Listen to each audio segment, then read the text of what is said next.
अस्सलामुअलैकुम व्यूअर्स, आइए आज किचन लज़्ज़त में हम आपके साथ बनाते हैं पोटैटो बाइट्स। बहुत ही लजीज, बहुत क्रंची और टी टाइम का बहुत ही अच्छा एक नया गिफ्ट। आइए इसे बनाते हैं अपने किचन लज़्ज़त में। पोटैटो बाइट्स बनाने के लिए हमने यहाँ पर 2 पोटैटो लिए हैं जो बॉइल्ड हैं और इसको हमने अच्छी तरीके से मैश कर लिया है। अब हम इसमें डालेंगे ब्रेड क्रम्स। ये 2 ब्रेड हैं, फ्रेश ब्रेड थे जिसको कि हमने अपनी चॉपर में डाल के इसका हमने पाउडर बना लिया है। और अब जाएगा इसमें कॉर्नफ्लावर। ये हमने 1 टेबल स्पून लिया है, इससे बहुत ही क्रंची बनेंगे हमारे। और अब हमने यहाँ पर लिया है अदरक पिसा हुआ। ये हमने दोनों भी आधा चम्मच लिए हैं। साथ ही हम डालेंगे इसमें सॉल्ट जायके के मुताबिक, और इसमें जाएगा ज़ीरा, भुना और पिसा हुआ ज़ीरा। फिर हम डाले हैं इसमें हल्दी, और अब इसमें गरम मसाला डालेंगे। सभी चीज़ें हमने ½ टी स्पून ली हैं। और इसके साथ ही जो है हमने इसमें डाला है चाट मसाला। इन सब को अच्छी तरीके से हमें मिलाना है और इसका एक डो बनाना है। हल्के हाथ से इसका डो बनाइए।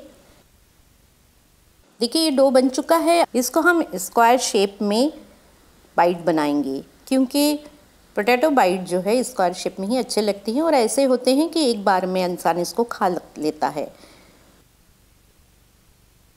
व्यूअर्स देखिए, पोटैटो बाइट्स को तलने के लिए जो है हमने यहाँ मैदा लिया है 1 टेबल स्पून, और हम इसमें कॉर्नफ्लावर डालेंगे। ये आप 2 चाय के चमचे लीजिएगा। मैदे के घोल में हम मिलाएंगे थोड़ा सा नमक और थोड़ी सी मिर्च डालिएगा। आइए अब इसे हम फ्राई करते हैं पोटैटो बाइट्स को।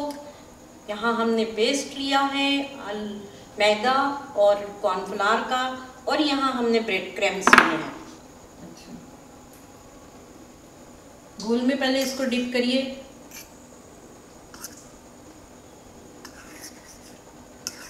अच्छी तरीके से फिर ब्रेड क्रम्स को डाल दीजिए।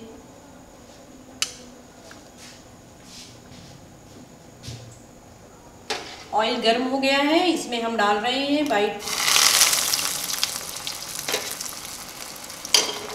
अब हम इसको जो है ऑयल में छोड़ेंगे।